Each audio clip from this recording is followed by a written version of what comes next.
Bonjour à toutes et à tous, je suis Jérôme Chapuis, je suis rédacteur en chef au journal La Croix partenaire des rencontres de l'économie. J'ai le plaisir d'animer pour l'heure qui vient jusqu'à 18h50 précisément cette session que nous avons intitulée Pour un débat politique passionné mais apaisé. Et pour cela, je suis accompagné à distance d'un membre du Cercle des économistes, Alain Tranois. Bonjour, vous êtes à Marseille.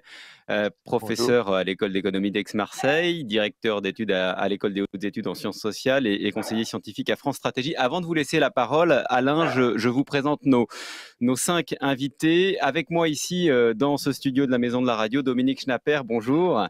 Bonjour. Vous êtes sociologue, également directrice d'études à l'EHESS, et puis vous êtes membre honoraire du Conseil constitutionnel où vous avez siégé de 2001 à 2010. Bonjour Olivier Duhamel. Bonjour Jérôme Chapuis. Vous êtes président de la Fondation nationale des sciences politiques, bien connue notamment des auditeurs d'Europe 1 et téléspectateurs de LCI, et puis directeur de la revue Pouvoir. Avec moi également Robert Leblanc, bonjour. Bonjour. Patron pour la France de la sueur Aon, Oui. membre du comité d'éthique du MEDEF, et vous avez longtemps présidé les EDC, entrepreneurs et dirigeants chrétiens. Nous sommes également en ligne de Mexico avec Marina Robles Garcia, bonjour. Nous sommes honorés et heureux de vous avoir avec nous. Vous êtes secrétaire à l'environnement du gouvernement de la ville de Mexico. Plus proche de nous, mais tout de même, Hervé Schiavetti, bonjour. Vous êtes Bonjour. vous êtes à Arles, je crois. Vous avez pendant 3 mandats été maire d'Arles. Vous avez décidé de ne pas vous représenter et Je suis vous avez eu encore une maire longue d'Arles ce carrière soir. d'élu. Vous l'êtes Oui. encore, voilà, pour quelques Ce soir, jours c'est encore, demain voilà. qu'on passe l'écharpe. Cet après-midi à Marseille et demain à Arles. En tout cas, merci aussi d'être avec nous après donc ces 3 mandats qui s'achèvent sous l'étiquette du Parti communiste dans la région Provence-Alpes-Côte d'Azur. Merci à toutes et à tous de votre présence. Je laisse sans plus tarder la parole à Alain Tranois pour qu'il nous propose quelques clés d'entrée pour nos échanges qui seront passionnés et apaisés. Bonjour à tous, bonjour à toutes. Il y a tout lieu de penser que notre débat sera apaisé. Je ne sais pas s'il sera passionnant ou passionné, mais en tout cas, il y a éventuellement un constat qui nous réunit, c'est le fait qu'il y a un sentiment de perception, il y a un sentiment qu'un discours violent refait son apparition dans le débat public. Alors, évidemment, la première question, c'est de savoir si ce constat, eh bien, tous les gens, tous les participants autour de la table en sont d'accord. Ils sont d'accord sur cette résurgence disons, de l'irruption de la violence, d'un discours violent. Et le deuxième thème, évidemment, c'est de savoir si on peut détecter un certain nombre de raisons qui pourraient expliquer le renouveau d'un discours violent dans le débat public. Alors, venant ici d'une ville portuaire, je voudrais prendre simplement filer la métaphore de la mutinerie sur un bateau. Et a priori, il faut dire que nous avons assisté à le mouvement des Gilets jaunes était une mutinerie par rapport à la direction que prenait le bateau France. Et il me semble on peut toujours trouver qu'il y a 2 ressorts dans une mutinerie. D'une part, un sentiment d'injustice de l'équipage, et puis deuxièmement, le sentiment que le capitaine emmène le navire au fond. Et avec cette métaphore en perspective, il me semble qu'on peut, je dirais, distinguer 2 raisons liées à l'injustice, liées à la raison de l'injustice sociale, économique et politique, qui pourraient motiver un renouveau de colère, et puis d'autre part, une raison également qui est liée à la direction générale de la société et de l'économie. Alors, s'agissant de l'injustice, il me semble qu'il y a un retour de la question sociale en France depuis la grande crise financière de 2008. Bien sûr, il y a toujours une insatisfaction sur le degré des inégalités, mais il me semble que le discours sur les inégalités est beaucoup plus présent depuis 10 ans, et le débat se fait plus aigu sur cette question, alors même que lorsqu'on s'appuie sur, par exemple, les données de l'INSEE concernant les inégalités de patrimoine, les inégalités de revenus, les inégalités, la pauvreté, eh bien, on ne voit pas, disons, de mouvement très important. C'est globalement stable. Et puis, si on nous compare, si on se compare la France par rapport aux autres pays européens, on voit qu'on est plutôt parmi les bons élèves, par exemple, s'agissant de la pauvreté. On est parmi les 5 pays où le taux de pauvreté est le plus faible dans la communauté européenne, en Europe.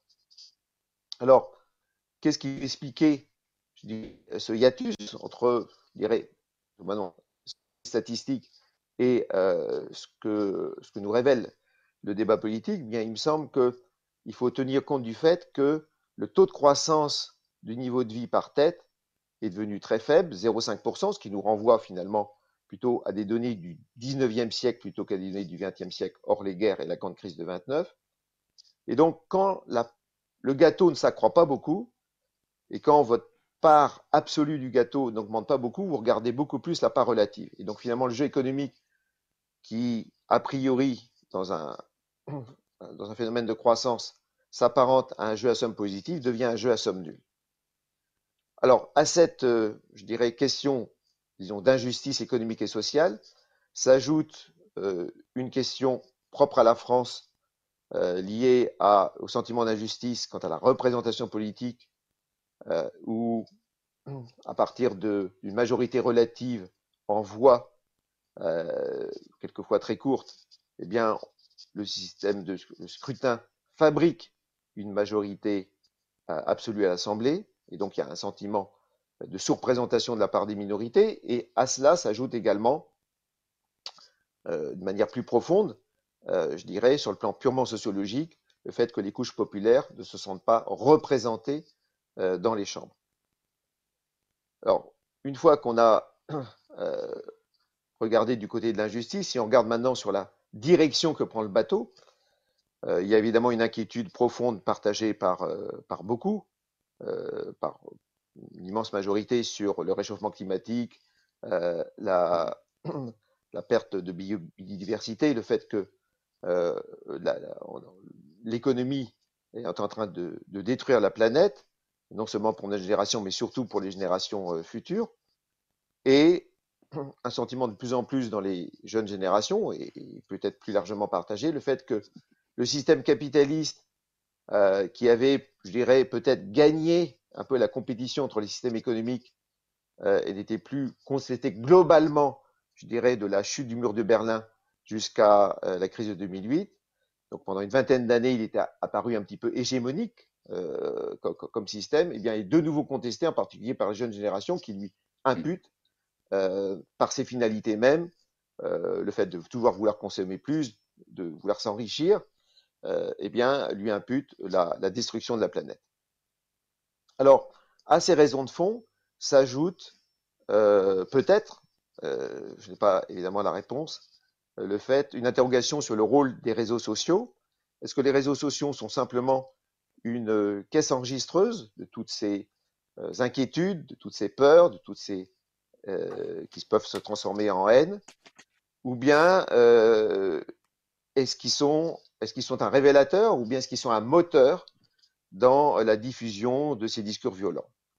Donc voilà, grosso modo, la trame que je vous propose, non pas de suivre d'une manière évidemment servile, mais d'interpréter très librement pour, je dirais, débattre de cette question. Voilà, merci.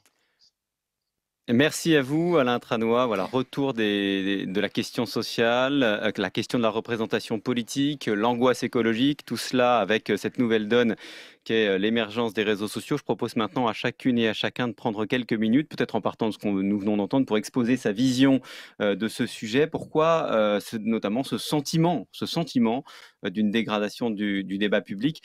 Je vous laisse la parole, Dominique Schnapper. Merci. Alors, je suis en gros d'accord avec tout ce qu'a dit mon collègue de l'EHESS sur l'ensemble des dérèglements. Et donc, je voudrais prolonger ce qu'il a dit en reprenant peut-être ce qui me paraît au cœur de l'ensemble de ces dérèglements, à savoir ce qu'il a appelé la crise de la représentation politique. Parce que je crois que cette crise, ce qu'on appelle la représentation politique, Et la crise de la représentation politique, c'est la crise de la République. On n'a jamais connu dans l'histoire qu'une République représentative. Et donc, à partir du moment où les grands principes de la représentation sont remis en question, c'est la République qui est en crise ou qui est menacée. Alors, nous le savons tous, nous savons que le grand succès de Madame Hidalgo, c'est d'avoir été élue entre 17 et 18% des inscrits, et que Madame Aubry a gardé son poste de maire avec entre 12 et 13%. Bon, nous connaissons ces chiffres, je ne vais pas y remettre. Mais ce qui me paraît, ce qui est grave dans l'abstention, c'est que c'est par le vote que se légitiment les institutions qui organisent la République et qui lui donnent un sens effectif. Et si on n'accepte plus l'idée que de la légitimité des gouvernants élus par des élections libres, dans le respect de l'état de droit et des libertés publiques, c'est la remise en cause de la République telle qu'elle fonctionne effectivement. Bon, je suis très universaliste, donc je pense que tous les peuples ont une vocation naturelle à la liberté, mais que peu d'entre eux ont appris le respect des institutions qui organisent cette liberté. Or, à partir du moment où il y a l'abstention, à partir du moment où, du coup, la légitimité de ceux qui sont librement élus est immédiatement remise en cause, je vous rappelle que l'état de grâce ce qu'on appelle l'état de grâce est de plus en plus court, c'est vraiment le mécanisme institutionnel par lequel il y a une crise de la démocratie. Alors, il y a eu un livre de deux politistes américains qui décrivent la mort des démocraties et qui montrent que ce qui conduit à la mort des démocraties commence d'abord par un niveau de violence et un niveau de haine. Alors, la violence, c'est le moment où la démocratie organise sa propre critique. Le droit de grève est inscrit dans la Constitution. C'est le moment où la critique sort des cadres institutionnels qui l'organisent dans la société démocratique. Et la haine, c'est le moment où les concurrents ou les adversaires politiques sont transformés en ennemis.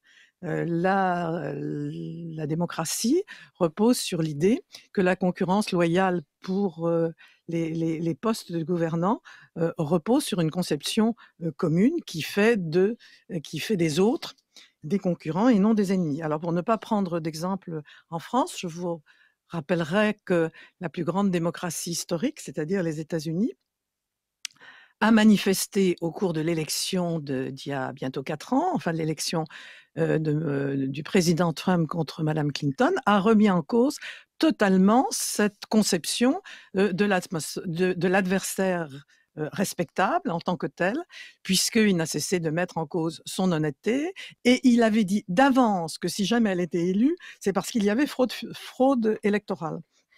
Donc, dans ce cas très précis, mais Trump a l'avantage de nous montrer de façon un petit peu caricaturale les dangers qui existent dans toutes les démocraties. Donc, il faut, à ce titre-là, il rend service à l'analyse, sinon au sort de la démocratie elle-même.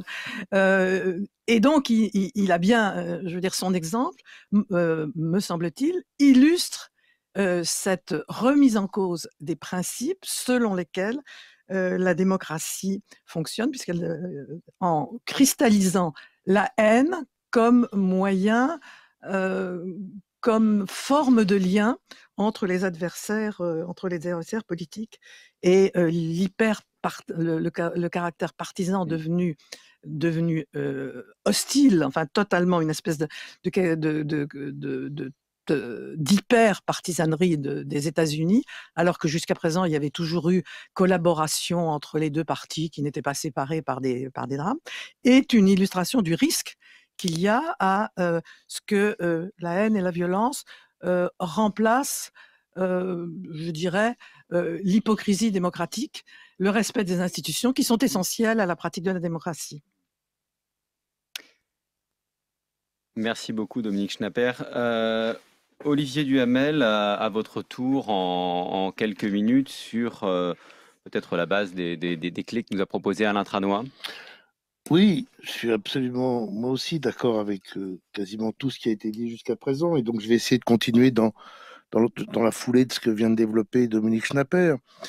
Et je crois qu'il est très difficile en France et ailleurs, d'ailleurs, peut-être encore un peu plus en France, mais en tout cas, il est très difficile en France, certainement aussi aux États-Unis et dans un certain nombre d'autres pays, d'avoir un débat politique passionné mais apaisé à cause de la montée du populisme. Parce que je pense que le populisme fabrique un débat hyper passionné et qui ne peut pas être apaisé. Et pourquoi est-ce que c'est impossible?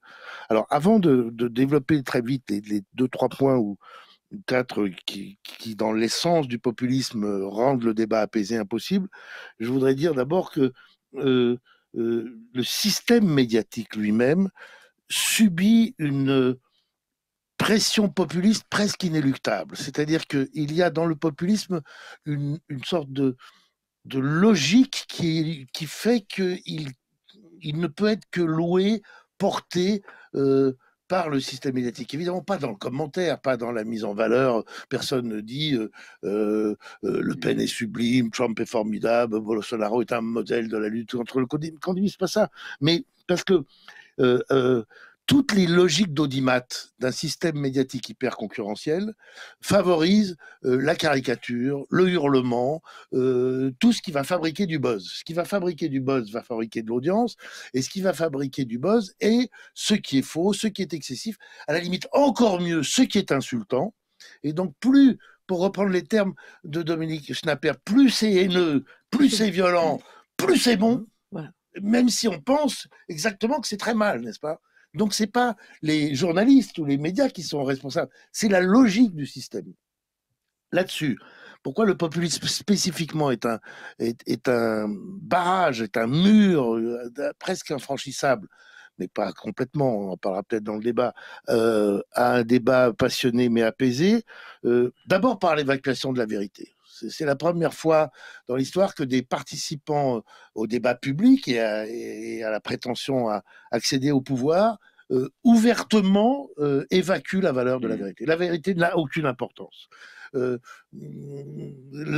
Fake news ou pas, alors Trump est là aussi un modèle, et là aussi je suis d'accord avec Dominique Schnapper, mais encore plus d'accord avec elle parce que je n'y avais pas pensé avant, ce qui m'énerve d'ailleurs sur mon cerveau, c'est que Trump est très intéressant pour nous parce qu'il nous montre des risques qui existent chez nous-mêmes. C'est la caricature. Voilà, c'est ça. Et donc là, c'était vraiment très, très stimulant d'entendre ça. Et il est un modèle là-dessus. Deuxièmement, le populisme est une dénonciation des élites. Et dans les élites, des experts. Donc à partir du moment, et donc au-delà des experts du savoir finalement. Et donc quand vous êtes dans la dénonciation du savoir, vous ne pouvez pas avoir un débat public sur les politiques à mener si vous invalidez au départ la notion même de savoir et d'expertise. Ça ne veut pas dire qu'il faut le gouvernement des experts, ça veut dire qu'on tient compte d'un certain nombre de données établies par les experts. Bon, alors le summum, évidemment, c'est quand vous avez des représentants de l'élite qui dénoncent l'élite. Mais ça fait partie des paradoxes et ça marche très très bien et pas besoin de citer l'exemple là-dessus. Troisièmement, ce qui recoupe un peu ce que je viens de dire, mais pas complètement, c'est aussi une négation de la raison. Vous dites un débat passionné mais apaisé. Mais non, le débat n'a pas à être apaisé, d'ailleurs il n'a pas à être rationnel, il n'a à être que passionné, il n'a à être que dans l'excès des passions, il n'a à fonctionner que sur l'émotion. Et ce qui compte, c'est pour ça qu'il y a un formidable article dans le numéro de la Revue Pouvoir sur Trump de Vincent Kaufmann, qui est un professeur suisse, qui dit qu'avec Trump, c'est la première fois qu'on a exactement le modèle de la télé-réalité au pouvoir. Et Trump, c'est exactement ça, il le démontre très très bien. Et donc, tout est fait sur l'émotion, si vous voulez. Là, évidemment que les émotions ont toujours existé en politique. Évidemment qu'un bon politique doit combiner raison et émotion, tout ça, on est bien d'accord. Évidemment. Mais l'évacuation complète de la raison au profit de la seule émotion rend là aussi impossible le débat apaisé. Et enfin, et c'est le dernier point, et ça je suis content parce que je l'avais noté, donc je ne fais pas que apprendre des choses par Dominique Schnapper, c'est une... Pas d'ironie, cher ami. Non, c'était pas ironique du tout. Non, franchement, j'ai trouvé ça très très bien, votre intervention. C'est la passion de la détestation. C'est une sorte de jouissance de la haine. Alors, évidemment, Trump est un modèle complet là-dessus, mais souvenez-vous, il y avait eu une journaliste qui avait fait un papier formidable, il y a un livre, il y a plus de 20 ans, peut-être même 30 ans, qui s'appelait Au front, Anne Tristan, et qui s'était émergé un an dans une section Front du Front National. Et elle avait eu cette phrase absolument sublime, « Ils s'aiment de détester ensemble ». Et là, on a une des clés de ce qui fait aussi l'impossibilité du débat. Parce que, voilà, détester, c'est ça qui est bien, c'est ça qui nous rend notre... évidemment, ça ne résoudra pas le problème de notre inégalité. Moi, je termine par là. Mais ça va nous redonner de la dignité de haïr. Alors, sur cette base-là, c'est difficile. Je vais tout de suite laisser la parole. Dans ce que vous dites, il y a évidemment énormément de choses sur lesquelles on va avoir l'occasion de débattre. On va poursuivre notre écoute de chacun des intervenants, puis nous débattrons ensuite de tout cela. Robert Leblanc, à la place qui est la vôtre, voilà, comme chef d'entreprise, est-ce que vous aussi, vous faites ce constat que la parole publique circule de moins en moins bien en France, et est-ce que vous en êtes inquiet? Je réponds oui à vos deux questions. Elle circule moins bien et ça m'inquiète. Donc oui et oui. Le débat qui nous est proposé, moi ce que j'avais noté à un moment, et après je ne le retrouvais pas, c'était, mais vous l'avez abordé Olivier Duhamel, c'était la question de la rationalité. Est-ce que la rationalité peut permettre d'apaiser, ou est-ce que c'est le manque de rationalité qui conduit à la violence qu'on constate? Une violence dans le débat, je dirais qu'il y a même de la violence sans débat. C'est-à-dire que les sociétés actuelles sont marquées par une violence. Pour ne pas prendre des exemples chez nous, ce qui s'est passé à Stuttgart, je ne connais pas de débat derrière, je ne connais pas de message derrière. Il y a eu de la violence, on va dire, comme une espèce de pulsion de violence qui émerge d'un certain nombre de personnes. Je ne sais pas comment les qualifier, je ne suis pas sociologue, je ne sais pas à quelle composante on peut les rattacher, mais il y a en tout cas une violence qui émerge de partout. Alors moi, j'avais essayé de préparer mon propos sur cette question de la rationalité. Et le point sur lequel je démarre, c'est dire, au fond, je ne crois pas que la rationalité ait une grande place dans le débat politique. Si on prend les questions essentielles, le sociétal, comme on dit aujourd'hui, les questions d'euthanasie, les questions de PMA, les questions de GPA, je ne crois pas qu'il puisse y avoir un débat rationnel sur le sujet. C'est un débat de conviction. Il y a ceux et celles pour qui c'est une évidence qu'il faut aller dans ce sens-là, ceux et celles pour qui c'est une évidence qu'il ne faut surtout pas y aller. Et je ne crois pas que la rencontre puisse se faire sur une base de rationalité. C'est une rencontre de conviction et de subjectivité. J'entendais Duhamel parler de vérité, mais on est dans un monde où certains peuvent se rattacher à une vérité. Moi, je me rattache à une vérité, mais j'ai conscience que je suis dans un monde où la vérité à laquelle je me rattache n'est certainement pas partagée par tout le monde. Donc ce n'est pas la source d'un débat public. Alors, ici, on est avec le cercle des économistes. Le débat, j'évoquais le sociétal, on pourrait dire au moins sur l'économie, on peut s'entendre sur quelques lois mathématiques qui sont vraies depuis longtemps. Ce que je constate, c'est que les économistes ne sont jamais d'accord entre eux, déjà. Et puis, quand ils essayent d'être très savants, ils rajoutent de la sociologie, de la psychologie pour essayer mathématiques. Il y a des mathématiques au départ, mais les lois mathématiques... mathématiques. Ah oui, c'est ça, Ouais. exactement. Voilà, parce que les lois du marché élémentaires sont battues en brèche depuis longtemps. Et on voit que pour interpréter les phénomènes complexes du monde d'aujourd'hui, il faut intégrer tout ce qui parasite les lois mathématiques, elles, de base. Voilà. Donc, je crois que le débat ne peut pas reposer sur des bases réellement rationnelles, sur une vérité sur laquelle on pourrait s'appuyer, par rapport à laquelle chacun se positionnerait. L'exécution non plus, finalement, n'est pas si simple que ça, parce qu'on pourrait dire les grandes orientations relèvent de convictions, mais au moins ensuite on déroule. Il y a toujours des combats d'arrière-garde qui retardent, il y a des changements d'orientation, il y a des choses imprévisibles. Regardez les portiques d'écotaxe, il y a un raisonnement qui tient la route. Je ne suis pas en train de dire il est bon, il est mauvais. On constate simplement qu'on a dépensé beaucoup d'argent pour les mettre en place et finalement, on ne s'en est pas servi. Donc, même dans l'exécution, la rationalité n'a pas sa place. Donc en un mot, je crois qu'on est dans une situation où on ne peut pas espérer l'apaisement sur ces bases-là. Alors, ma réponse sur la question du débat apaisé, mon expérience d'homme d'entreprise et pas d'homme politique, c'est que la clé, c'est le respect. Alors évidemment, avec ce que j'entends quand on parle de haine, prôner le respect quand on est face à des personnes qui se reconnaissent dans la haine, c'est sans espoir. Mais enfin, moi, je m'accroche à cette idée-là et je pense que pour un certain nombre de personnes qui ne sont pas dans la haine, il y a quand même du chemin à faire pour être dans le respect. On est un peu aux deux extrêmes. Et cette notion de respect me paraît essentielle, et pas simplement des marques formelles de respect, mais un respect sincère et en profondeur. Moi, je l'illustre d'un exemple dans mon expérience de dirigeant d'entreprise. C'est une histoire déjà très ancienne, plus de 20 ans, avec des syndicalistes qui étaient rattachés au Parti des travailleurs, donc inutile de dire que nous n'avions aucune idée en commun, et donc des idées franchement opposées. Mais je les regardais en me disant, au fond, sommes d'une égale dignité et leurs idées valent les miennes. Intrinsèquement, elles se valent. Je ne renonce pas aux miennes, ils ne renoncent pas aux leurs. Mais je ne peux pas affirmer que dans l'absolu, les miennes sont supérieures aux leurs. Simplement, ma mission, c'est de défendre moi les miennes. Mais les regarder comme ça, ce respect profond que j'avais d'eux, j'avais pas besoin de dire je vous respecte. Ils le percevaient. On a toujours eu une relation non seulement courtoise, mais réellement apaisée. Et on a fait notre chemin, ils ont fait ce qu'ils avaient à faire, j'avais ce que j'avais à faire et on a pu avancer. Voilà, j'ai peut-être déjà épuisé mes 5 minutes. C'est parfait, merci beaucoup Robert Leblanc. Et nous partons pour Mexico, retrouver Marines Robles Garcia. Nous avons eu un débat assez centré évidemment sur la France, mais les constats qui ont été faits jusqu'à présent, qui concernent la France, mais on a aussi parlé des États-Unis, on a parlé un petit peu de l'Allemagne. Est-ce que vous les partagez, vous aussi, vu de votre pays, vu du Mexique?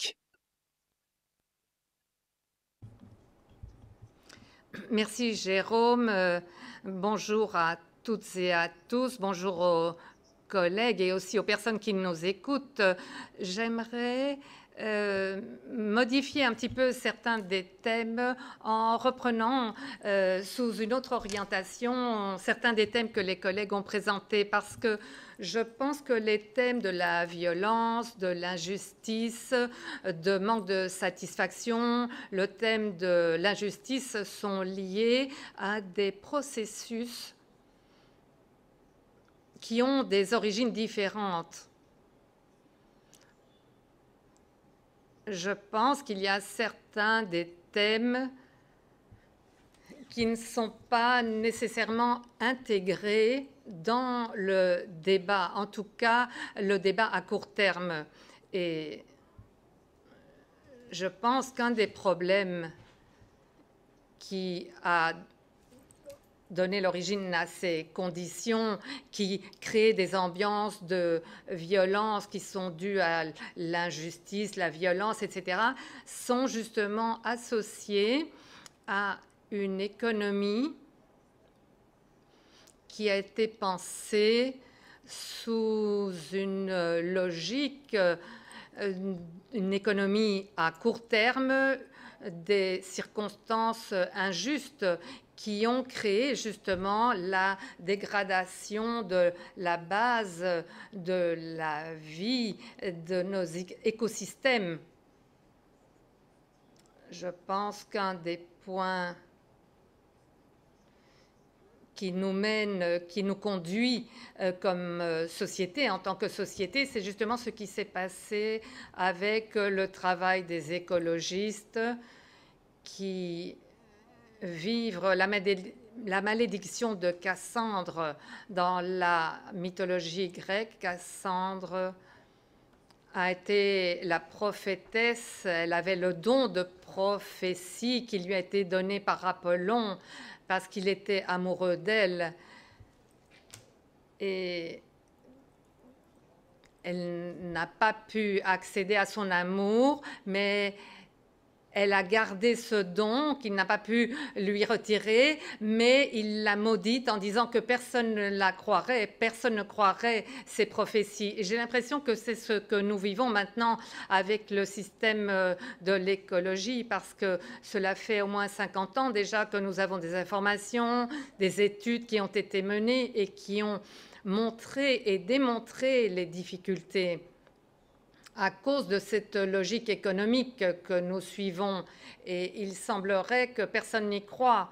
Je pense que la pandémie est peut-être une opportunité intéressante et je souhaiterais reprendre un des points que M. Leblanc a présenté et qui est lié à la rationalité. Je crois que c'est également lié à cette difficulté de comprendre et de croire les bonnes ou les mauvaises nouvelles que Cassandre pourrait nous transmettre ou que les écologistes ou que les experts nous transmettent à nous et au monde en général. Je crois qu'ici, en tant que société, nous nous sommes peut-être trompés sur la manière dont nous communiquons. en ce qui concerne les défis que nous devons relever dans le monde. Je pense que la logique sous laquelle nous prenons les décisions n'est pas toujours une logique rationnelle dans ce schéma de l'économie générale. Je crois que nous ne nous sommes pas bien compris et que nous devons construire de nouvelles façons de communiquer pour arrêter de suivre cette malédiction de Cassandre. Voilà, pour commencer. Merci beaucoup. Je vais maintenant donner la parole à Hervé Schiavetti sur les mêmes modalités et avec cette même question. Est-ce que vous partagez cette inquiétude et j'allais dire une forme de pessimisme qui s'exprime depuis tout à l'heure sur les modalités du débat public? Sur la dégradation du débat public et bien entendu ce qui résulte des tensions particulières qui sont nées ces derniers mois ou ces dernières années de prise de position et de prise de parole intempestive, que ce soit dans les rues ou lors des manifestations, notamment près des grands monuments qui symbolisent la République française. Bien entendu, c'est une inquiétude première pour l'élu du territoire, puisque Paris, les capitales faisant naturellement un écho à ce qui peut être ensuite reproduit de partout sur le territoire de l'Europe ou de partout sur la planète, il est évident que c'est une inquiétude première. Je ne suis pas certain que les moyens de communication moderne ne participent pas aussi à cette immédiate prise de parole intempestive, sans diagnostic par l'ensemble de nos concitoyens, et qu'il y a sans doute nécessité à mettre plus d'écoles, plus d'apprentissage dans le débat lui-même, avec ses outils et la particularité du développement du numérique. Néanmoins, je suis profondément persuadé, et on l'a vu notamment avec l'élection à Marseille, qu'il y a au bout d'un système de représentation la nécessité de changer, et lorsque le changement peut se produire, même s'il ne s'agit que de la représentation, cela permet d'aborder d'autres moments du débat politique. Et enfin, j'ai envie de dire qu'il serait possible que l'on ait en chaque circonstance, et pour les grands débats qui sont ceux de nos sociétés modernes et dans nos pays qui sont créateurs de grandes richesses, de se poser la question, et notamment sur les questions environnementales, comme sur la question du partage des richesses ou du système assurantiel. On l'a vu notamment au moment du Covid, lorsque des personnes sont allées se soigner et que le système assurantiel n'était pas complet, que le système mutualiste ne prenait pas en charge les éléments des personnes et des familles des difficultés d'essai, il me paraît assez important que l'on ait immédiatement le lieu du débat politique et que cela se forme avec des avis qui sont contradictoires, et de droite et de gauche et du centre, et que cela permette à un moment donné de déboucher sur une proposition, même si elle n'est pas admise par tous comme étant la solution. Parfois, et notamment au niveau des territoires, les débats ne sont pas possibles ou ne peuvent pas être conclusifs. Les grands aménagements autoroutiers, par exemple, sont aujourd'hui clairement remis en cause, et il faut qu'on trouve un moyen, d'une façon réglementaire et légale, de pouvoir acter ce dépassement de ces structures qui sont de plus de 50 ans, en même temps trouver de nouvelles économies. Et je pense qu'avec l'ensemble des représentants, qu'il s'agisse d'ailleurs des chefs d'entreprise, des élus des territoires, des représentants des associations, nous aurions la capacité à pouvoir le faire. Merci beaucoup Hervé Schiavetti, merci à chacun d'avoir tenu dans les 5 minutes qui vous étaient imparties, ce qui va maintenant nous permettre de prendre une bonne demi-heure pour échanger sur tout ce qui a été dit. Je retiens notamment 2 questions que j'ai envie de vous poser tout de suite, Dominique Schnapper. Sommes-nous condamnés à un débat violent? Et pour reprendre les termes de Robert Leblanc, à quelles conditions, comment peut se faire la rencontre? Alors, je crois qu'il y a un risque dans les sociétés démocratiques d'une possibilité de haine, parce que ce sont des sociétés qui sont des sociétés de concurrence et de compétition. Et comme elles sont formellement ouvertes à tous, qu'il n'y a pas de conditions d'accès aux différents biens dont on peut bénéficier, elles nourrissent naturellement un certain nombre de ressentiments et de sentiments d'injustice. Et donc c'est un risque constant des sociétés démocratiques qui, en faisant appel à l'idée d'égalité de tous et avec l'ouverture formelle de tous les emplois à tous, ne peut que nourrir des déceptions et des ressentiments. Donc c'est un risque constant, et ce risque, évidemment, s'exprime tout particulièrement en France, où on est un pays très politique, s'exprime particulièrement sur nos hommes politiques. Et je continue à penser que la haine qu'il y a aujourd'hui à l'égard du président de la République est irrationnelle. C'est-à-dire qu'on peut naturellement critiquer on peut toujours critiquer les hommes politiques, mais il y a une espèce de condensé de haine qui, me semble-t-il, peut être rattaché à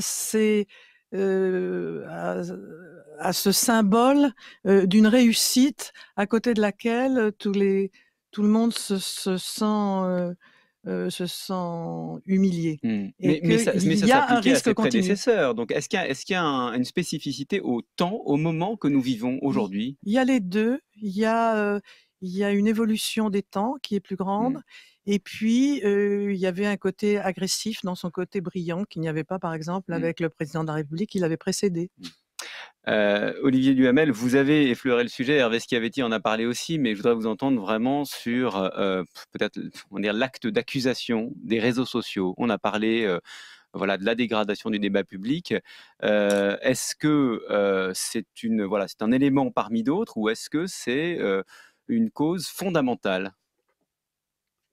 C'est assez compliqué comme question, parce que on a un peu tendance à mettre une catégorie réseaux sociaux, ou alors parfois on dit réseaux sociaux et chaînes d'information continue, et puis alors on dit juste les réseaux sociaux et les chaînes d'information continue qui n'existaient pas autrefois et qui existent maintenant sont la cause de toutes ces dégradations. Et ça, je crois que c'est pas vrai pour le coup. Je crois qu'il y a beaucoup d'autres raisons.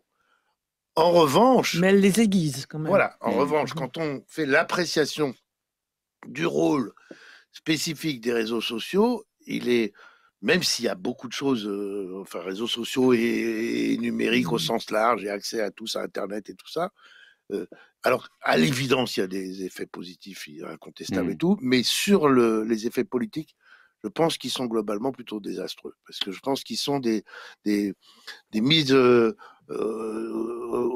la Racine Carrée, mais enfin j'étais toujours très mauvais en maths, je ne vais pas prendre de métaphore de ce genre, mais d'exagération considérable des choses, ce qui ne veut pas dire que ce soit sans issue, hein, parce que je pense d'un mot, puis je reviendrai tout à l'heure, on est ici dans une rencontre des économistes. Je vois que pour la sortie de la crise, les économistes nous annoncent aujourd'hui qu'on va aller probablement vers un V asymétrique. C'est-à-dire qu'après une chute assez brutale, ça va être assez long et lent, mais ça va s'améliorer. Moi, je voudrais bien qu'on sorte de la crise de la démocratie, et particulièrement sur le sujet dont on parle, qui en est un des aspects, par un V asymétrique. Et je crois qu'il y a une possibilité, si on agit sur plusieurs leviers, innombrables, et on y reviendra, que les choses s'améliorent. Donc je suis très gramscien, sauf que c'est pas de Gramsci mais de Romain Rolland. Je suis très pessimisme de la raison, optimisme de la volonté. Hervé Schiavetti, sur ce sujet des réseaux sociaux, dans la politique locale, est-ce qu'ils ont ces 10 dernières années, on va dire, vraiment contribué là aussi à la dégradation du débat public? Alors, je ne dirais pas dégradation, je dirais complexification du débat public. Et on l'a vu notamment lors de ces dernières élections municipales où nous n'avons pas pu traditionnellement faire de marché, aller organiser des porte-à-porte ou des collages d'affiches. Et ce moment direct, comme nous le faisons d'ailleurs cet après-midi par le biais de ces mêmes réseaux, nécessite un apprentissage. Parler plus lentement pour être compris, arriver à organiser une pensée complexe, celle par exemple de l'équilibre du budget communal ou de la place de Marseille dans le département des Bouches-du-Rhône ou sur la Méditerranée. Et il faut donc naturellement nous ayons d'abord le premier travail de fait, c'est celui d'apprendre à se servir de l'outil, sans doute comme nous avons appris à nous servir de l'imprimerie, et des moyens que donnait l'imprimerie par le livre. Deuxième élément que je voudrais dire, c'est que sans aucun doute, une fois que nous aurons appris, peut-être que nous serions plus précautionneux et nous produirions sociétalement ensemble moins de haine, et notamment vis-à-vis des élites, qu'elles soient économiques, politiques ou sociales. Car je crois bien participer de l'idée qu'il faut surtout protéger le propos qui est légitime, qu'il soit politique, économique ou social, dans sa représentation pour que la démocratie perdure. Et que c'est bien évidemment pour nous, y compris pour nous qui sommes communistes, un enjeu premier pour pouvoir faire vivre des démocraties qui sont très complexes et qui engendrent peu d'inégalités, mais surtout qui sont fortes du point de vue de la valeur, non pas absolue, mais de la valeur relative. Des choses. Robert, merci. Robert Leblanc, je voudrais vous faire réagir à l'un des points qu'a exprimé Marina Robles Garcia, qu'elle a appelé la malédiction de Cassandre. Nous sommes dans un monde, ça fait d'ailleurs écho à ce que disait Alain Tranois sur voilà, l'angoisse écologique, qui elle aussi joue un rôle dans ce climat collectif qui est le nôtre aujourd'hui. Malédiction de Cassandre, sommes-nous aujourd'hui prêts à entendre voilà, que la catastrophe est devant nous? Je parle d'ailleurs à quelqu'un qui connaît bien cette question des risques, puisque rappelons-le, Aon est un courtier en assurance. Est-ce qu'on est prêt à entendre la catastrophe? Je crois que oui. Je crois qu'il y a une majorité de personnes aujourd'hui qui se complaisent dans cette idée d'une catastrophe, plus d'ailleurs que dans la recherche de solutions. Mais pour reprendre une de vos préoccupations, est-ce qu'on peut rester rationnel face à cette idée que la catastrophe est devant nous? Non, je ne crois pas. Je ne crois pas que là non plus on puisse être totalement rationnel. On a des chiffres sur le réchauffement climatique. Les projections, déjà, ne sont que des projections. Les explications données ne sont que des explications données. Donc, la vertu de tout ça, c'est de nous inciter à être plus propres, plus économes, plus sobres. Tout ça est bon à prendre, mais les fondamentaux sur lesquels ça s'appuie ne sont pas une vérité avec un V majuscule. Et pour en venir aux réseaux sociaux dont on a parlé, je crois qu'ils contribuent à une confusion des savoirs. Chacun pense détenir autant de savoir que ce qu'on appelle les sachants. On a parlé plusieurs fois des élites, je ne reviens pas sur les élites, mais les sachants font partie des élites, c'est un aspect des élites. Et aujourd'hui, il y a un discrédit des sachants, alors qui contribuent parfois eux-mêmes par leur propre discordance. On a vu sur les remèdes face à la pandémie, faire une pétition en faveur d'un médicament. Mais je trouve ça lunaire. Moi, je ne signerai jamais ni pour ni contre. Mais c'est mieux ça. C'est mieux ça. Quand je dis qu'il faut une multitude de changements d'attitude pour essayer d'avoir ce V asymétrique. Par exemple, je trouve, j'aime beaucoup l'Institut IFOP, je trouve que ce sont des gens formidables, je me sers de leurs outils. Je trouve absolument scandaleux qu'ils aient osé faire une question, est-ce que la chloroquine est un médicament efficace ou pas? Le jour où un institut... La question était, croyez-vous à l'efficacité de la chloroquine? Non, c'est pas croyez-vous, il n'y a même pas croyez-vous, c'est pensez-vous. Non, c'est croyez-vous encore, on dirait, bon, croyez-vous, bah, on va voir les crédules et pas crédules. Non, c'est pensez-vous, excusez-moi, Jérôme Chapuis, si je connais sur des camarades, c'est qu'ils ont vraiment comme une erreur et que je suis allé vérifier. Donc, moi, je voudrais dire, il y a un point important dans ce qu'a dit Hervé Chiavetti sur lequel je ne suis pas d'accord, pas complètement d'accord, c'est quand il dit qu'il nous faut apprendre le fonctionnement de ces nouveaux outils. Le problème est beaucoup plus vaste et surtout pour les jeunes. J'en ai parlé avec des gens plus compétents que moi au Conseil national numérique, etc. Les millénaires, là, les millénials du XXIe siècle. Enfin, voilà, on sait desquels je parle. Ils savent extraordinairement bien manipuler les outils. Ils n'ont aucun problème de compréhension de comment ça fonctionne. Donc, notre problème n'est absolument pas de leur apprendre. Notre problème est de faire comprendre. Leur problème, c'est qu'il faut qu'on apprenne ce que c'est que des fake news. Comment se fabriquent des fake news? Qu'il faut qu'on apprenne à l'école comment décrypter des images et des entre guillemets informations comme fake news. C'est beaucoup, beaucoup plus important que d'apprendre les paroles de la Marseillaise, parce que si on n'apprend pas ça, ils croiront bientôt que la Marseillaise est une fake news. Dominique Schnapper, je vous voyais réagir tout à l'heure à ce qui a été dit sur la rationalité face à la catastrophe. je pense qu'il y a tout de même une certaine rationalité, que les travaux du GIEC sont rationnels. Et de toute façon, chaque fois qu'ils ont fait des prévisions, on a pu les juger 5 ans, puis 10 ans après, ils étaient en dessous de ce qui s'est passé réellement.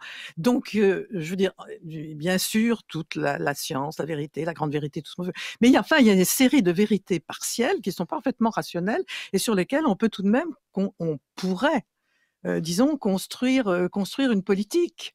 Et bon, c'est sur la médecine qui est plus un art qu'une science, mais il y a des données scientifiques sur lesquelles... Alors, je disais toujours que quand je défendais la science devant mes étudiants, je leur disais, personne ne croit plus que la Terre est plate. Eh bien si, il y a des gens qui le pensent encore. Donc, c'est dire que la vérité a toujours un petit peu de peine. Mais puisque nous sommes en termes de rationalité, il y a tout de même des résultats rationnels acceptés par tous les esprits rationnels sur un certain nombre de sujets. Et Robert Leblanc était trop... Moi, je suis d'accord avec vous. Vous avez été trop pessimiste, quand même. Oui, non, mais c'est vrai. S'il y a un sujet sur lequel les mentalités, les connaissances ont progressé et les mentalités, mais collectives, de la plupart des gens ont évolué, c'est bien celui-là. Je veux dire, on va même jusqu'à arriver à faire du tri sélectif dans un pays de Gaulois. C'est pas tout le monde compte. Et tout le monde est convaincu qu'il y a un problème de dérèglement climatique bien maintenant. Sûr, et c'est vrai qu'il y en a un, objectivement, rationnellement.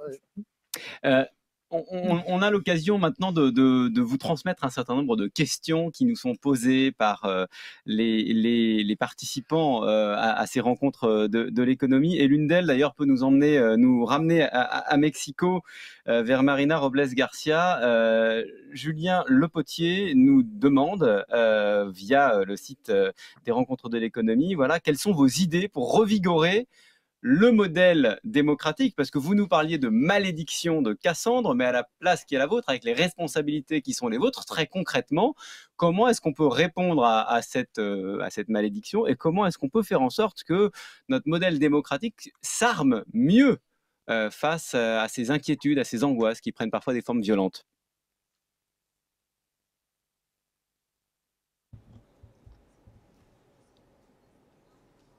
Avant Jérôme, je voudrais commenter un point que les collègues ont élaboré.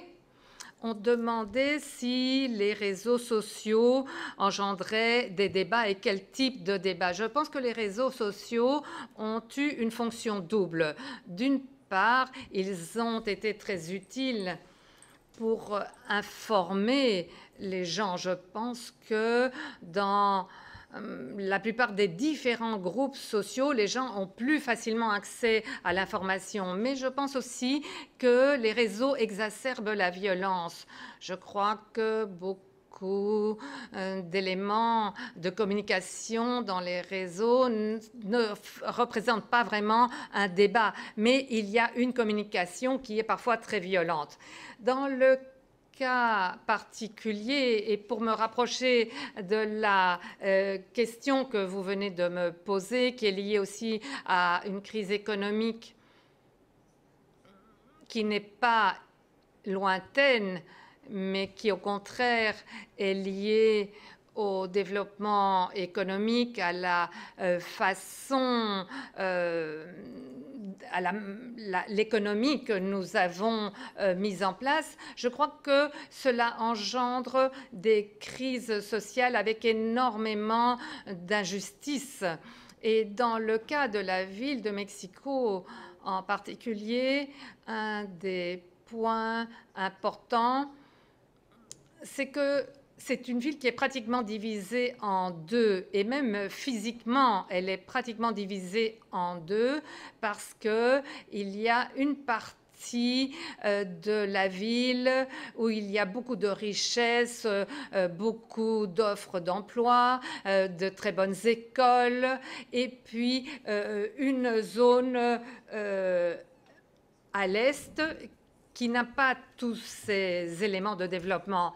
Et justement, nous sommes en train de travailler au ministère pour essayer de rééquilibrer ce manque d'équilibre entre la partie ouest et la partie est de la ville.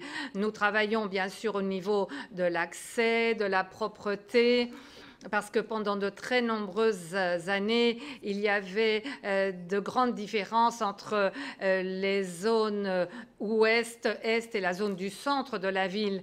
Et nous avons remis tout cela en question pour essayer d'arriver à une ville qui aspire à changer l'image que le monde avait de la ville de Mexico dans les années 90, de ville la plus polluée du monde, en tant que ville qui veut changer cet état des choses. Et pour cela, nous avons ajusté la manière dont nous travaillons nous nous sommes rapprochés des groupes académiques. Nous nous sommes rapprochés aussi des différents secteurs, justement, afin de pouvoir mieux développer toutes ces stratégies au bénéfice de la ville de Mexico. Je vais me tourner vers vous, Olivier Duhamel, en vous posant la même question, parce que vous nous avez dit tout à l'heure, nous semblons condamnés à un débat violent, mais alors quelle solution pour essayer d'en sortir, cette courbe en V que vous nous décrivez, ça passerait par quoi? Je croyais que vous alliez m'interroger sur la même question sur la façon de changer la ville de Mexico, et donc je me disais, mais qu'est-ce que je vais pouvoir lui répondre? S'il y avait qu'un mot à dire, ce serait le mot éducation, ce que j'ai commencé à évoquer tout à l'heure. C'est si on ne réalise pas que je veux dire, fondamentalement se dire on doit être de notre temps, on doit adopter l'école à notre temps, il faut donc introduire le numérique à l'école et donner des tablettes aux enfants et tout, très très bien. A priori, j'ai rien contre ça et tout, c'est pas le problème. Vous parlez dans un pays où pendant 3 mois, on a fait l'école par écran interposé. Hein. Bon, quand on l'a faite. Oui, mais en revanche, si on ne traite pas la question fondamentale de leur faire, non pas savoir faire marcher ces outils pour aller sur ci ou sur ça, mais savoir résister, comprendre et donc ensuite résister à la dégradation de l'idée de vérité, au piétinement de l'idée de savoir, à la haine, à tout ce que j'ai indiqué tout à l'heure. Si on n'enseigne pas ça à l'école, on passe complètement à côté de la plaque. Donc la priorité absolue, elle est là. Après, je pense que dans les médias, on peut aussi essayer de changer un peu des choses.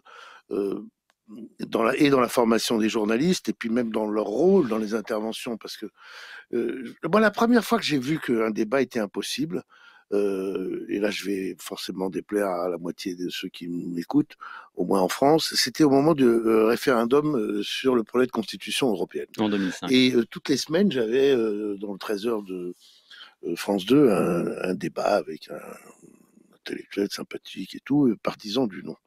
Et à plusieurs reprises, lui, et encore il faisait ça mieux que d'autres, mais il disait des choses vraiment fausses. Il disait, si on adopte ce projet de constitution, il n'y aura plus l'exception culturelle, il n'y aura plus le prix unique du livre, il n'y aura plus de possibilité de cinéma en France. Et moi, je me disais, mais... C'est pas vrai. Donc, oui, c'était pire que ça. Je me disais, mais bordel de merde, pour parler très élégamment, il faut absolument que je démontre que c'est faux. Parce que là, tous les intellos et tous les gens qui aiment la culture qui nous entendent sont en train de se dire c'est vrai. Donc il faut que je démontre que c'est faux. Donc je passais mon temps de parole à démontrer que c'était faux. Et après, je me suis dit, mais je me fais complètement piéger. Parce que je ne peux plus à aucun moment centrer mon discours sur qu'est-ce que ça nous apporte, pourquoi il faut faire ça, sur la positivité de la chose, parce que je suis coincé dans un discours de démantèlement de la fausseté du propos en face. Ça, c'était la première chose. Bon, deuxième exemple. Je me retrouve face... Et là, je trouve que ce travail, c'était pas à moi de le faire, mais dans le fond, c'était aux responsables du débat. Et que c'est comme ça que ça devrait être pour l'avenir.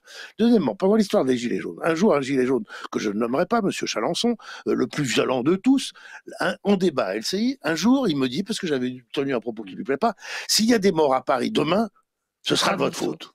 Et ça, c'est quand même hallucinant dans la violence et dans la haine. Et là, pareil, je pense que pour qu'un débat serein puisse avoir lieu, c'est l'animateur du débat qui devrait dire « halte là, c'est juste, c'est pas possible ». Je vous prends des micros-exemples derrière l'idée d'éducation, mais au moins on comprend ce que ça veut dire. Dominique Schnapper. Oui, je voulais juste ajouter à ce que dit Olivier Duhamel, c'est le monde des réseaux sociaux est un monde sans contrôle social. Et l'expérience montre que sans contrôle social, et on l'observe, c'est quand même ce monde où tout le monde est anonyme. c'est tout de même la haine qui s'exprime. Est-ce C'est que je peux assez vous poser terrifiant quand on une lit ça. question une question, est-ce que je peux à l'ancienne membre du Conseil constitutionnel, il y a, si je vous écoute, il y a un manque de régulation, il y a un manque de Mais loi. il ne peut pas y avoir de véritable régulation de cet univers. La technique dépasse la législation. Alors, la législation essaye de contrôler, de limiter, de canaliser, mais la technique est toujours en avance sur la possibilité de contrôle. Sur les points qui viennent d'être évoqués, Robert Leblanc, et notamment sur voilà le vrai qui n'a plus cours. Une C'est réaction. l'idée de vrai qui n'a plus cours. L'idée de vrai. Parce qu'on a toujours dit des choses fausses, mais Oui. on avait l'idée de vrai en fonction desquelles on évaluait ce qui était dit. À partir du moment où il n'y a plus l'idée de vérité, c'est même plus le fait que ce n'est pas vrai, c'est que le concept même de vérité est remis en question, et c'est ça qui est grave. Oui, c'est ce qu'on a dit sur ce savoir qui n'est pas respecté. C'est-à-dire que chacun croit tout savoir avec les réseaux sociaux, mais on l'a vu dans le grand débat, où on pouvait aussi sur les radios interviewer n'importe quel citoyen, je sais pas, sur le retrait des troupes américaines d'Afghanistan.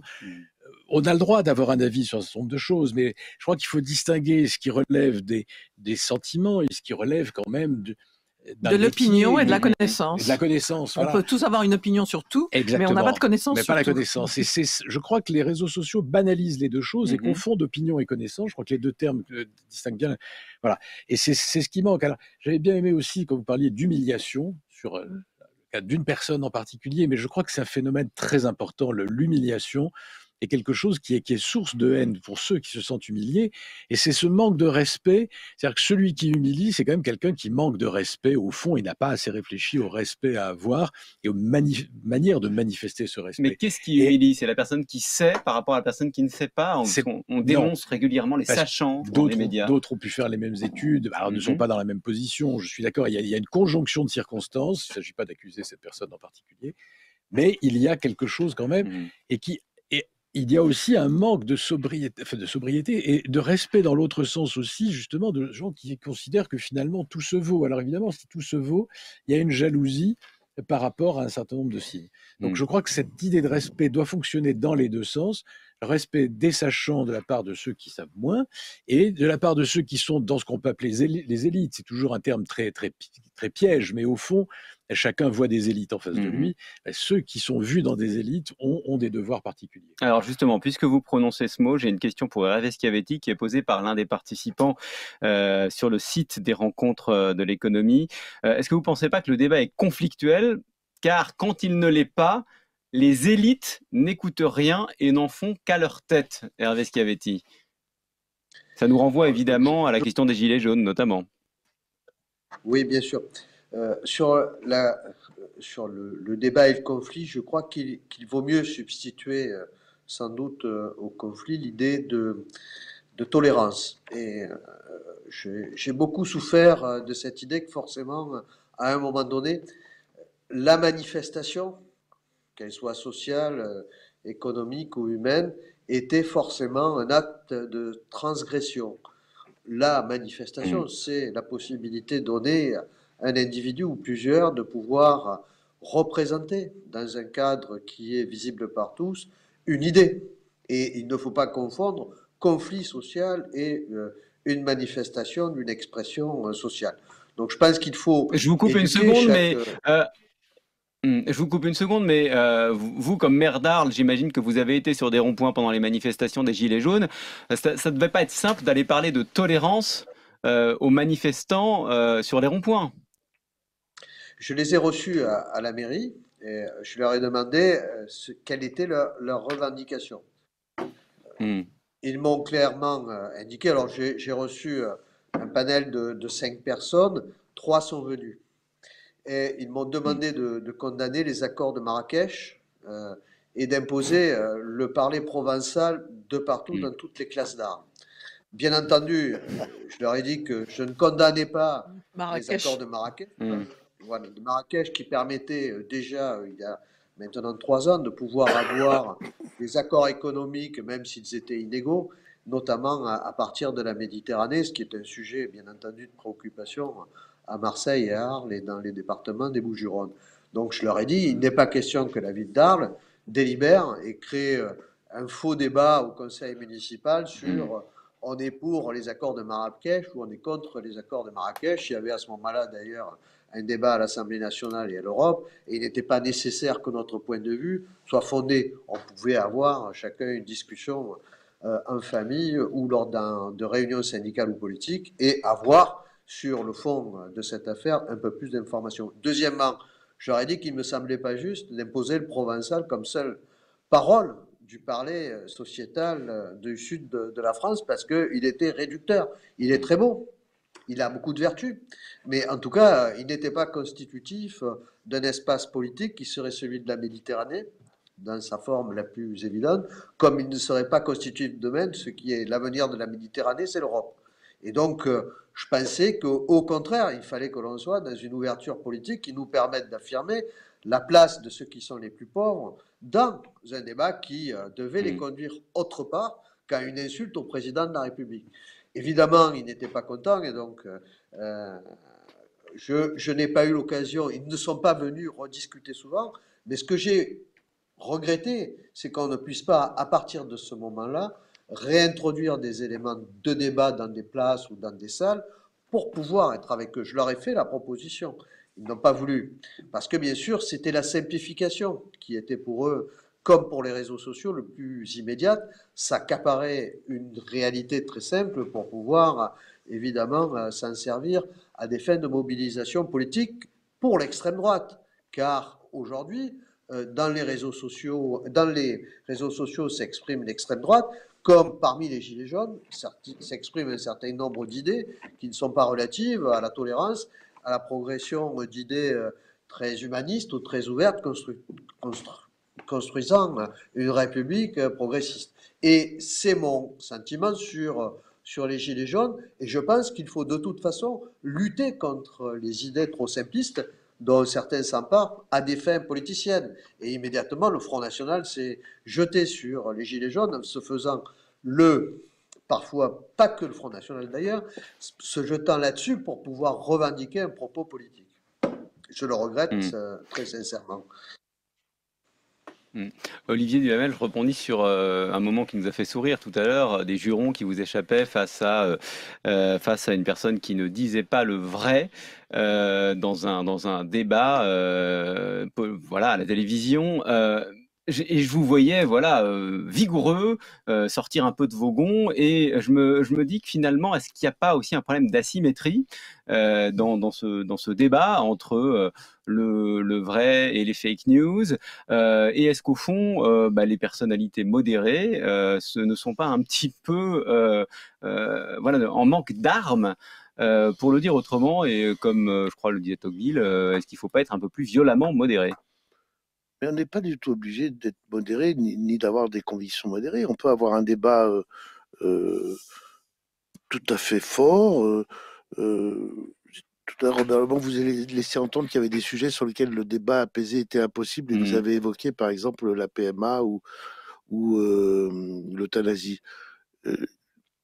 Eh bien voilà, je ne suis pas d'accord avec vous. Je pense qu'on peut avoir absolument un débat passionné mais apaisé sur la PMA. Je trouve d'ailleurs plutôt que par rapport à d'autres sujets, sont plutôt des sujets sur lesquels des convictions mais radicalement incompatibles sont exprimées, mais parfois, plus souvent que j'aurais pu le craindre, parfois de façon apaisée, où les gens s'écousaient, se confrontaient. J'ai pas dit que c'était pas impossible, pardon. C'était dans mon volet pour dire que ça pouvait pas être rationnel. Mais ça peut ne pas être rationnel et être apaisé. C'est la thèse que je défends. C'est-à-dire qu'il n'y a pas besoin de la rationalité pour viser l'apaisement. Non, mais on peut avoir enfin, je vais laisser Dominique Schnapper, mais on peut avoir des éléments de rationalité dans le débat. On peut avoir, vous avez la conviction très profonde, mais après, on peut dire, c'est un élément de rationalité que de dire qu'un des aspects du débat, c'est la conception qu'on se fait de la famille. On peut avoir un élément de rationalité en disant, c'est la nécessité de reconnaissance d'un droit de l'enfant, etc., etc. On peut avoir des éléments de rationalité et se respecter. Oui, je crois qu'il n'y a pas d'opposition entre la modération et la rationalité, et c'est pas dans ces termes que ça se pose. Il me semble que, en gros, le débat démocratique est un débat entre gens modérés, c'est-à-dire qui ne sont pas dans l'absolu, qui savent que toutes les sociétés, aucune société n'est parfaite, que par définition la société démocratique ne l'est pas, qu'on peut la critiquer, qu'on doit la critiquer, mais qu'il faut aussi la relativiser les critiques qu'on lui porte par rapport aux autres types de sociétés qu'on connaît dans l'histoire et dans l'espace, et qui lui donnent sa valeur, toute relative. Mais l'adhésion démocratique et la pratique démocratique sont de type modéré. Ouais, mais Dominique, je ne suis pas d'accord complètement avec vous, si je vous ai bien compris. Modéré dans l'expression, ça d'accord. Mais on peut ne pas être du tout modéré sur le fond. On peut avoir un débat démocratique. On peut être modéré dans la forme et dans la rationalité, ça n'empêche pas d'être convaincu. Mais voilà. Mais donc je ne suis pas obligé d'avoir des. Je suis pas obligé. Ça n'est pas. Quand vous dites c'est un débat entre modérés, c'est un débat entre modérés dans l'expression, dans la forme, mais pas forcément sur le fond. Non, mais c'est pas. On peut être modéré dans l'expression et la justification et la rationalité sans, par ailleurs, ne pas avoir de conviction. Ça ne s'oppose pas. Donc je pourrais défendre l'appropriation collective des moyens de production avec des arguments rationnels, auxquels j'opposerais des arguments historiques sur ce qui s'est passé. Et si je prends le sujet, évidemment, vous avez une bonne chance au départ, en tout cas. puisque vous me la donnez, je la prends. Robert Leblanc. Il me semble qu'il est en cause, c'est quand même le principe de la démocratie représentative dans ce qu'on est en train de dire. C'est-à-dire que c'est cette idée de tout savoir. C'est la seule qu'on connaisse. Oui, mais c'est celle qui est en cause justement par les réseaux sociaux, par ces gens qui pensent tout savoir. Et je crois que cette modération, on l'a plus entre élus qui, au fond, la plupart du temps se respectent tout en étant des oppositions d'idées, des oppositions d'options, mais qui se respectent en tant que personnes se consacrant à cette vie démocratique. Quand le citoyen de base qui s'exprime dans le réseau social, il n'a pas cet engagement, il n'a pas cette responsabilité, il n'a pas non plus ce respect de l'autre. Donc il peut être radical. Donc il peut être radical et beaucoup plus violent. Il sort du débat démocratique tel qu'il peut se dérouler. C'est pour ça que dans toutes les infinités de mesures à prendre, moi j'ai assez évolué sur un sujet, et Dominique Schnapper ne sera pas d'accord avec moi, je suis maintenant partisan d'une vraie représentation proportionnelle pour élire les députés, parce que je pense que c'est ce qui permettrait de limiter ce sentiment qu'on est exclu, on n'est pas représenté, et donc on va s'exprimer ailleurs plus violemment. C'est ce qui permettrait que le Parlement se mette à jouer à nouveau un rôle, parce qu'on serait obligé d'avoir des gouvernements de coalition et on aurait moins l'impression d'avoir un monarque qui décide seul et qui impose. C'est ce qui permet, c'est un des innombrables, innombrables mesures possibles. Les mécontents resteraient mécontents et on résoudrait rien. Non, mais c'est pas pour relancer ce débat. débat. On va pas relancer le débat parce qu'il est voilà, c'est on va pour dire que 3 minutes. C'est pour dire juste qu'il y a des débats anciens qu'on pourrait reprendre différemment compte tenu du sujet qu'on traite. Voilà.